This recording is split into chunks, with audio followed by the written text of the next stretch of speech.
Jefferson County Post Sports. Our high school action is brought to you by Angie State Farm, located in Jefferson City. I'm David Swann with Angie Stanley, and we're here with Coach Riley. And Coach, we're at the point of the season where coaches start to evaluate some of the team a little bit, and usually on attitude, execution, and improvement.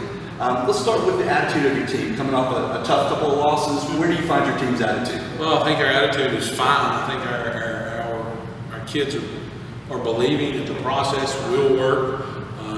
They want to see some good things happen, and they are starting to see some things happen in losses that mean that we're doing the right things. You know, we've just not been able to. We got to quit turning the football over first and foremost. If we quit turning the football over, we'd be a lot better off. We probably have been in the ball games a little bit better and not being in the hole fighting our way out the last two ball games. So, you know, our attitude's been great. It was great today when we came out to practice. And it's been great all last week. It'll be great. And I'm knowing these kids will be great all this week too. Execution, turnovers, but just the typical play, executing on offense, executing on defense. How are we feeling about that right now? Not very good. We've not done a very good job of doing the little things right that makes us be able to execute the big picture. You know, we talk about the little things will win you football games, but it will beat you faster than winning you a football game any day. And that goes for offensively and defensively. Offensively, you know, we started slow last week. It just wasn't very pretty at all. We didn't execute very well. We didn't play well quarterback-wise, offensive line-wise, any position on the offense. We didn't play very well in the first half. So, and that's a bit of a learning process as well when you're trying to build a culture and a team, understanding the little things that make the difference in the win or the loss and improvement. How are you seeing? Are they improving and understanding those little things, or is there still a gap? There's still a gap, but we are improving in some of those areas. You know, more so than not, we are seeing a little improvement every week. We would like to see this huge improvement. But if I had the magic pill to do that, I'd be a very rich man, because every college coach in America would want that, and we haven't come up with that formula yet, you know? Right. Absolutely. Talk about a little bit about, you know, you mentioned before, it was a little bit slowish, especially starting off in the first quarter. It was almost like Sexton could not get together with his backs at all. Talk a little bit about what you were doing working with him to get him going immediately out the gate. Well, we're limiting some things that he does, making it easier on him where he doesn't have to think. He can just go be a football player. Make sure that he understands where to go with the football and when to go there with the football. We got to quit taking so many sacks and having those negative yard plays, and just throw the ball away and throw it up in the stands in the first row. I'm okay with that. We'll get it back. So if not, better than a turnover. Yeah, it's better than a turnover. So Morristown West rivalry. I know it hurts when you're in a game like that, and it's one of those that you want to establish as a year in, year out kind of victory for the program. How did the players react? And going forward, what do you see as the players' reaction to a rivalry game like that? Yeah, I mean they were not very happy with their performance, with the outcome of the game. Football's meaning something at Jefferson County High School again, to where in the past it's not. Just in the last 10 years, football's not really mattered here, and now it's starting to matter to these kids. If football matters, we can take care of the other things, because if you got the heart for it, we can teach you how to play. We can teach you how to win. It's those things that you don't have if you're just out there to be out there for whoever. You know, you got to be out there for yourself and for your school and for your teammates. And if you're not, football is probably not the sport for you. Talk a little bit, turning to something positive. Your defense actually showed a very good performance on Friday. Very few errors, unfortunately, that did result in touchdowns. But they seem to be getting tighter, getting a little bit more in sync. So explain some of the stuff that you liked about your defense. Defensively, we're flying around with football. You know, we're having a bunch of white shirts and blue shirts to the football, and that that solves a lot of your problems with missed tackles and stuff like that. Because if you gang tackle, you got a good chance of getting them on the ground. We had 2 plays defensively that I thought hurt us in the ball game.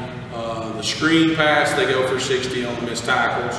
The offsides by one of our defensive linemen for a first down. Those 2 plays extend drives. One ends up in a touchdown. The other one backs us up,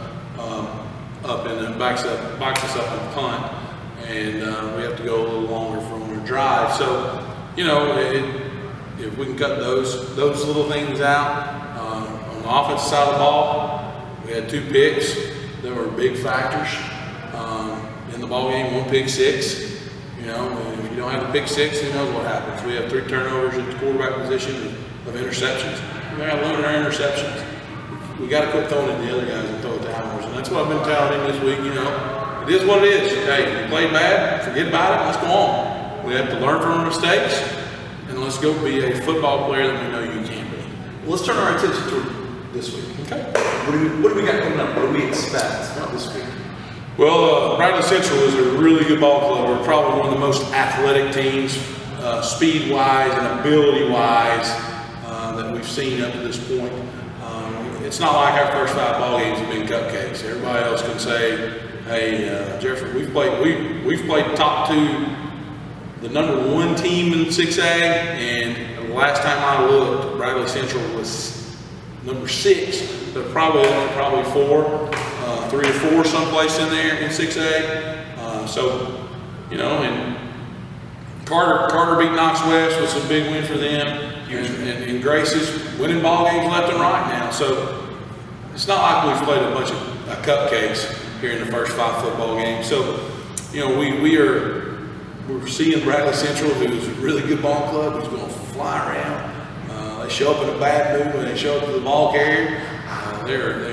They do a great job defensively. The quarterback's a UTC commit. He does a great job of managing their style of play. They are a spread offense who wants to throw it all over the place and let him run around, and they'll run quarterback read with him, quarterback power, quarterback ISO, some things of that nature, run game wise, and they want the ball in his hands. They got 2 really good receivers on the offensive side of the ball. I think defensively, the one kid that really stands out to me is number 1. I don't know his name, but boy, he is around the football. That kid's a beast. So he flies around, he gets after it. Now, and they're also notorious for the screen also, which I've noticed we struggled with last week with Mo West. Is there anything that you're doing with the defense to tighten up that screen to keep them from getting, because consistently Bradley Central has been putting 50 and 60 points on the board. Mm-hmm. I honestly believe that the way the defense played last week, if they could tighten up on those screen passes, they could really compete against Bradley Central. Yeah, well, I think we're going to compete against them anyways, even if we give up a play on the screen. Screens are meant to get you. They're not something that's right. That's especially when you got offensive linemen that run the backs and stuff like that. And the screens are there for a purpose. They serve a purpose. They to this point they're throwing the ball down the field more this year than they've ever thrown down the field. Their screen game is just the standard old screen game that we see week in and week out. We just have to go out and execute and do our job on our screen. Well, and that's a learning process for a defense, isn't it? How do you stay aggressive but still watch the offside penalties, watch the screen pass, because those are parts of discipline. Yeah, it is. I mean, it's things of doing the little things right all the time. And you'll hear me throughout the year say the little things matter more than anything. We talk about an offensive line play, your first 3 steps matter. After that, it's a street fight. Let's see what happens. But our first 3 steps have to be where they got to be every time. If not, you're in a losing battle. Some good things have happened early in the season. You're establishing your program. Yep. What do you see as positives early in the season? How these kids are fighting, how football matters. The culture's changing on what the expectations are. The expectations are we're going to win football games. It doesn't matter who we play, where we play them, how many times we got to play them. We're going to go play them. And come out one way or the other. We're going to win a football game one way or the other. We're going to win one of these close ones sooner than later, because these kids are buying in. They don't like to lose. You know, that's something that before, you know, I would say that they didn't care if they lost or not. It didn't matter. Now it matters to them, because they know it matters to me. It matters what this program is. Coach, as an alumnus, and I know speaking for our viewers, we like hearing that. That is exactly what we like hearing. This has been Jefferson County Sports High School Action, brought to you by Angie Cox State Farm in Jefferson City, Tennessee.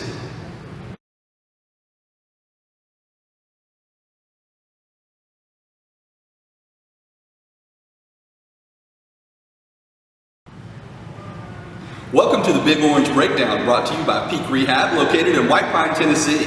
I'm David Swann, this is Angie Stanley, and Angie, you had the opportunity to go to the battle at Bristol. I sure did, and I'm actually still really exhausted from the experience. Yeah, 156,000 plus. 156, 990. What was it like? Just the atmosphere. I have never been a part of something so electric in my life, and I've been to really big events. I mean, I've always frequented Booms Day. You know, I, being a natural extrovert, love crowds. And this is unlike anything that I've ever experienced before. And I'm sure those of you out there have seen the footage of like the national anthem where they had Jennifer Nettles singing. I'm not gonna lie, I shed a tear. I was like, America! Yeah, it was great. But it was just unlike any other college football game I've ever been to, and I've been to the Big House. I've been to Neyland, of course. You know, I've been to West Virginia. It's just so awesome to see so many fans come together. And really, honestly, it was like a big party with 156,000 of your closest friends. And that big party didn't start off so great. No, it's First not. quarter, a lot of UT fans, me included, I sat very solemnly and watched that first quarter. What was the spirit in the stadium, the attitude of the stadium of the UT fans? Were they as in shock as the fans watching on TV? Honestly, they were at first, and you know, it was kind of like letting the air out of a balloon. But late into the first quarter, something lit a fire under the fans' behinds. And I really honestly think that played a major part in waking up the volunteers, and because the end of the first quarter, beginning of the second, is when things really started to shift for the Vols' favor. And the fans really honestly played a major part in that. It was a completely different game from that point. The defense had given up about 200 yards in the first quarter, which is absolutely insane, to be honest with you. They needed to get their act together. Defense, and especially a defense that's supposed to be a very good one to give Very up that aggressive. much. But from that point on, they really shut down Virginia Tech, and the offense came alive. Turnovers started to happen. Virginia Tech helped out in that quite a bit. It was a completely different game after the first quarter, wasn't it? It was a completely different game after the first quarter. After that first touchdown, I think it was with 7:07 left in the half is when the first touchdown happened. And it was like Josh Dobbs it finally connected. He finally was able to start connecting with, especially like Josh Malone. He was actually a really key player. He racked up something like 96, 97 yards, which isn't a lot. That's a lot for Malone. That's not something we see very often. Josh Dobbs himself ended up racking up about 102 yards. 120, excuse me, 120 yards for the game. So whatever happened, it really turned it around. And to put all that in perspective, that's in 3 quarters worth of work, because the first quarter was pretty much a wash. Yeah, the first quarter was nothing. And that's with a running game that's really clicking, so the passing game becomes deep passes. And at that point, I think all UT fans, I'm sure you were feeling the same way as a reporter on the sideline, to see a deep pass from Josh Dobbs to, in this case it was to Malone, that's really quite an eye-opener for our program, because as Dobbs runs the ball so well, that deep ball becomes open. And we haven't been able to hit it in the last couple of years. Well, I've noticed that what happens is for some reason, I don't know, I'm not in these coaches' meetings, I don't know. But they seem to be holding Dobbs back. And then whenever they let him bust open and let him be himself is when we see the best results.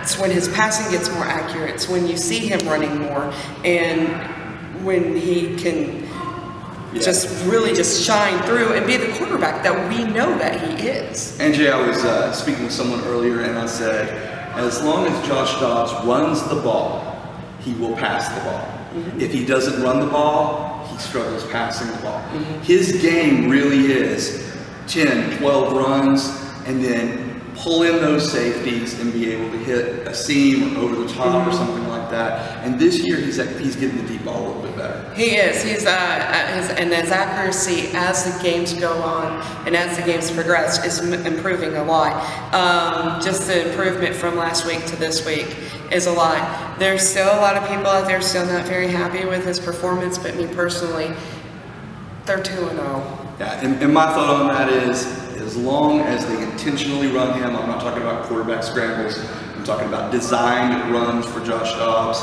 Tennessee will be successful offensively. Mm-hmm. When we try to protect him, bad things happen because, frankly, he's a running quarterback who can throw the ball a little bit. Right, exactly. He is a running quarterback who can throw the ball a little bit. And what happens is they try to start running these different plays, and he panics in the pocket every single time. It doesn't, he can have the best protection in the world, but for some reason, and it might be a mental thing, but sitting there watching him Saturday night, especially in the first quarter, every time he got stuck in that pocket, he panicked. Yeah, and some of that's conditioning because bless his heart, there were some phantom blocks going on against Appalachian State. There was a lot of phantom blocking going on. A little bit less against Virginia Tech, especially after the first quarter. But there were still times where defensive linemen who were covered, it was not a blitz situation, were just coming free as if no one ever touched them. And apparently, being on the sidelines, you overhear a bunch of stuff. Apparently, the center, I can't remember his name right off the top of my head. Apparently, he wasn't doing his job that first quarter. They yanked him, put in the secondary, and it scared a fire into him. Absolutely. Moved Dylan Wiseman over to take over for Thomas, I believe, and then brought Thomas back in later on in the game, and he played a little bit better. Yes. Still having some problems at left guard. I think right guard got a little bit better when Jack Jones came in the game. Yes. Left guard is still, and I don't really know what's going on there because that's supposed to be one of our strong positions on the offensive line. But frankly, it's just gotten really poor play. It would not surprise me if you see a little bit of a redshirt freshman coming in this coming week. And me personally, I really honestly think that they should start Jack Jones. Yeah, I think with his performance against Virginia Tech Saturday, they need to start Jack Jones. And he brings an attitude as well. And we've talked to Coach Riley here on our show before, and one of the things he talks about is attitude and the aggression and the physicality. And Jack Jones is that type of player. He is very physical, and he's very aggressive. And he's willing, he's got this can-do attitude. He's very coachable. And I really think that that's shining through in practice. And I really honestly think he deserves a starting position. Absolutely. We have a couple of players coming off injury. They'll be back in a couple of weeks. Let me throw out a couple other names to you and just see your reaction as we go through here. Shy Tuttle. Shy Tuttle is the Vols' best kept secret. I really honestly think that we're going to be seeing more and more as the season progresses. I believe he's only a sophomore. He is. And coming off an injury. Coming off of an injury after that cheap shot last year. Yeah. And so... Georgia offensive lineman, by the way. But I really honestly think that given yesterday was his first performance, or not yesterday, Saturday, was his first performance since coming off that injury. And with him coming back the way he did, and as he starts getting stronger and better and everything, I think we'll see great things from him throughout the season, and that kid's going to be a powerhouse. Absolutely. By next year. I mean, you're talking first game off of an injury, sophomore season. He was darn near dominant in the game. keep that kid healthy, because I'm telling you, we're going to see some great things his junior year. Absolutely. Micah Abernathy, 3 fumble recoveries. When has that ever happened before? Is that a record? I don't even know. He is just, he's another one of those best kept secrets. He's one of those names that you don't hear very often, but he's a very unsung hero. He's actually really known for being able to get in there and forcing those fumbles and picking those up. A player, just a player. One of those guys that just kind of gets it, does the little things and kind of Football gets it. comes naturally to him. Abernathy is a really versatile player. I've seen him play in different positions, and I really think that he'll do good too. Comes from a tremendous family as well. Yeah, His family history in the civil rights movement. Exactly. Just a family of people that get things done. Yeah, exactly. They don't sit around and complain about it. If they see a problem, they go in and solve it. Absolutely. And that's the way he was brought up, and that's the way he carries himself on and off the field. If he sees a problem with something, he goes and does something about it instead of sitting around and complaining about it. Absolutely. This one might not get the same kind of reaction. Darren Kirkland.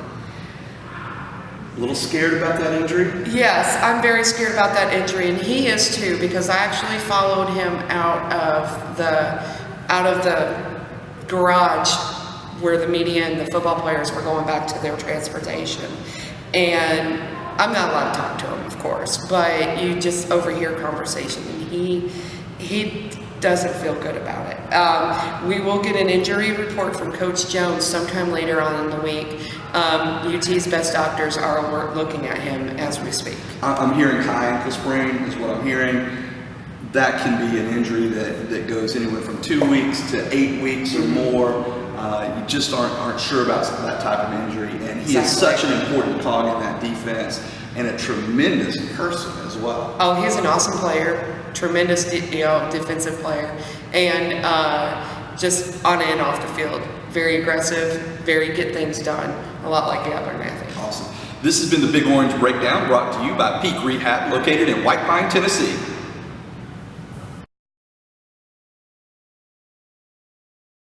Welcome to the 5th quarter, brought to you by the Dandridge General Store, located in historic downtown square, Dandridge, Tennessee.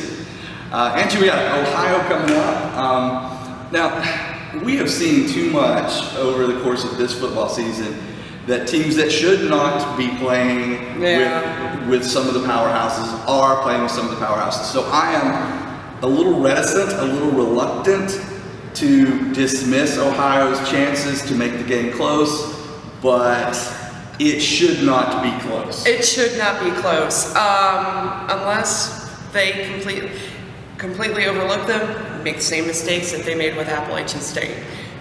Because Ohio is a very sneaky football team. They like to run around the side. They get out of the pocket a lot. But they really, honestly, it's Ohio. Yeah, and they're coming off a win over, I believe, Kansas, and a lot of people point to that because Kansas is a Power 5 conference team, but Kansas has won, 3 games in 3 years or something like that? Yeah, Kansas has not been doing very well either. So, I don't know that you can take a lot from that. Yeah. I really don't know that you can take a lot. But what you can take a lot from is Nichols State, which is now just Nichols, I believe. They dropped the state from their title. Troy, Appalachian State. There is a list now that has developed this year. There's a pattern of teams that are generally written off before the game who are taking good teams to the wire. I don't see that this week, though. I do not see that this week. I was actually having a conversation with somebody yesterday about, these smaller schools are getting top-notch players because the D1 schools are actually running out of scholarships. And the NCAA has pulled the amount of scholarships that they're allowed to offer. So a lot of these kids are going to smaller schools, and they're getting these top-notch players. And they can easily compete with these D1 schools. But it's Ohio. Yeah, and we're talking later in the year, too. It's not their first game. They're not going to be fresh. Right. The depth becomes a problem as you get beat up a little bit throughout the season. So we're a few games into the season. Ohio, I don't know their injury situation, but I'm sure they're beaten up like every college football team is, 3 weeks into their year. Yeah, it's week 3. Everybody's hurt. Everybody's hurt. So, As far as a prediction goes, I'm going to stick with that Hurt thing, and I'm going to say the Hurt's going to be on Ohio. I think that the Tennessee program is looking for they're looking for somebody to whip up on because I think they've heard enough about Appalachian State in their first quarter against Virginia Tech. Yeah. Even after a big Virginia Tech victory, that first quarter still gave the talking heads and the pundits the opportunity. We still dropped in the polls in the coaches poll. So- In the coaches poll, I think we went up in the AP. We either went. There's one or the other. We went up in the AP and down in the coaches. But this is my thing: is there, you're rattling a cage. And I really honestly think there is a storm brewing in the University of Tennessee football program. And these people are going to keep talking negative and keep rattling that cage until before we know it, we're going to see all these schools that we should lose to, we're going to start beating. It's the brick by brick concept that Butch comes up with. Well, yeah, at this point, I would say Tennessee should be able to compete with anybody they play against. It's a matter of attitude. It's a matter of coming out with the want to. And we saw that if you don't have it, it turns into Appalachian State. And if you do have it, it turns into the second and third quarter against Virginia Tech. And it is a difference in night and day. It is emotion. College football is about emotion. And if we can keep these guys pumped and ready to go and focused, I really honestly, and we might even give Alabama a run for their money, but the only team in the SEC right now that looks like that they could be any threat to us right now is Alabama. And again, it really boils down to who shows up. Yeah. Does the Tennessee team that has emotion and really wants that win show up, or does a lackadaisical team show up? And you just don't know. Week in and week out, that's something that you have to do. And we've heard Butch talk about that. He's talked about the consistency of attitude that is needed, and that's something that they're still working on as a program. And you can tell by the beginning of the year that it's not quite there yet. It's not quite there yet, but they're starting to get the passion back. One of the backup quarterbacks actually ran up to Dobbs during the game and took him and said, "You promised me you wouldn't do this." Talked to the offensive line about that as well. Yeah, and so after all that and everything, I really honestly believe it's going to be another blowout. I really honestly see Tennessee by at least 5 touchdowns. Yeah, I think it'll be a blowout as well. Although I will say I don't think the emotion is going to be what carries that one. I think that one's just going to be pure talent that carries them through. What I'm hoping to see is when Florida and Tennessee hit the field, that the emotion is there, because that's when it gets real again. That is when it gets real again. That's when we're going to start seeing the polls and everything shift. Now, Angie, as much as we'd all like to believe that Tennessee is the only program in the SEC, there are other programs in the SEC, and some of them are having some interesting seasons. Georgia is the one that just jumps right out at me. Yeah, Georgia has just completely lost their dang minds. I don't. They have, and of course, they have a new coach. There's a lot of hype there, but Georgia is known for hype. Most overhyped program in the SEC. You heard it here. Most overhyped program in the SEC. I mean, it's not Tennessee. We hear locally, because Tennessee is so big locally. We hear people around here who were not Tennessee fans talk about how Tennessee is overhyped. No, not even close to Georgia. Always fail to live up to their expectations. Exactly. Nichols comes in and pretty much just took it to them. I mean, just took it to them. And frankly, I thought the fumble recovery for a touchdown was a bad call, and it was a difference in the game in Georgia. They really should have lost that game. I really honestly believe too, and that's going to get me harping on the NCAA officials this year. I want to just punch every single one of them in the throat, because every game that I've watched has, almost all of them has had game-changing calls that were not legit. Well, and just my personal opinion on this as well. I do not like the fact that instant replay is now tied into the SEC office. whether or not there's anything inappropriate going on or not, it just reeks of problems. Yeah. It's not the way I think a program should be run. That being said, that was not overturned. I'm not so sure that you had enough to overturn it. Right. But it was an interesting call on the field, and it looked to me like his arm was going forward.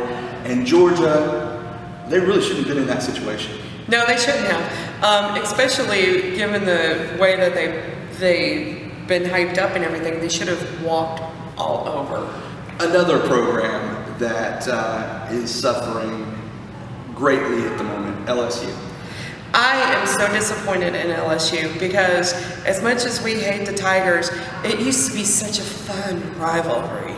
And just given their performance, and I just that program is a mess right now, and it's interesting to say that because they have so much talent.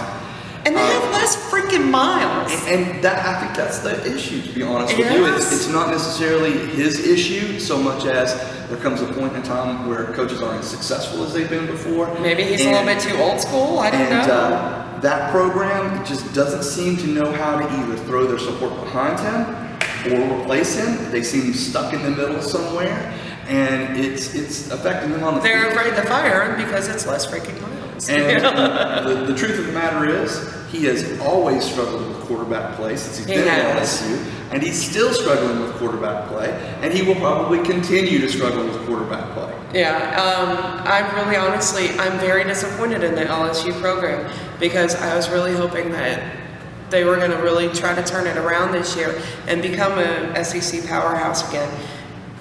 Yeah, now speaking of quarterback play, that transitions right to Alabama. Yes. Alabama has a freshman quarterback, Jalen Hurts. A little bit different for Alabama. Now, if I'm an Alabama fan, I'm excited, but I'm also a little scared because he brings an element of electricity to the game. He brings an element of big play to the game that they haven't always had in their quarterback position. Exactly. But he also brings the danger that your quarterback could actually lose you the game, and that's something Nick Saban has never let happen. Exactly, and I'm really surprised that they're letting him start as a freshman. It just kind of makes you wonder what kind of options they do have. He's a talented kid, but the thing is watching them play, he still makes freshman mistakes, and you get to further on down the season, you get into these bigger games with much bigger defenses. Yeah. What happens when Alabama comes and play? Do we play them here this year, or do we go down there? Oh gosh, no. I can't remember, but I'll get my facts straight here in a little bit. But the thing is when our defense, if they get their act together, could really compete against Alabama. And we have the last couple of years. Yeah, we have the last couple of years. Florida's defense easily could stop this new quarterback because they are known for stopping the big plays. As terrible as their offense is, I'm not going to say, yay, Florida by any means. And mistakes, and that's it. Alabama, for those of you, for the two people in the viewing audience who don't actually know anything about Alabama, Alabama doesn't beat itself generally. That's just not their style. They just don't beat themselves. The way Nick Saban runs things, they're very poised, forward, just together. It's like perfect football. And this is a year where you could actually see Alabama beat itself in a game. Not because they didn't play the most talented player, but perhaps because they did play the most talented player, and it could end up coming back to bite them. You mentioned Florida. As much as I hate talking about Florida in any form or fashion, Florida's defense is good. They're always good, with top-notch players. Now, if the recruiting cycle does not go well for Florida this year, that may not be the case in a couple of years, but right now Florida is still absolutely loaded with talent on defense. But there is still a question mark with Del Rio at quarterback. A former walk-on, another program. He's okay. The thing is you're only as good as your line, though. And they're a little thin there too. They're very thin there. Their tailbacks are just non-existent. And they rotate, I think we rotated like 5 tailbacks in. And my thought on that is similar to quarterbacks. If you have 5 tailbacks, you don't have any tailbacks. Right. If you have 2 or 3, you're probably in a pretty good situation. But if you're rotating 5 in, it means nobody has grabbed it. Nobody has really taken over yet. I'm going to steal one of Coach Riley's lines and say nobody's bought in. Yeah. So you know, hopefully nobody continues to buy in for a few more weeks. So we would kind of like that. I'd like to see them do terribly. So now that we've pretended that there are other teams in the conference other than Tennessee, we'd like to wrap it up here on the 5th quarter. Brought to you by Dandridge General Store, located in historic downtown Dandridge Square.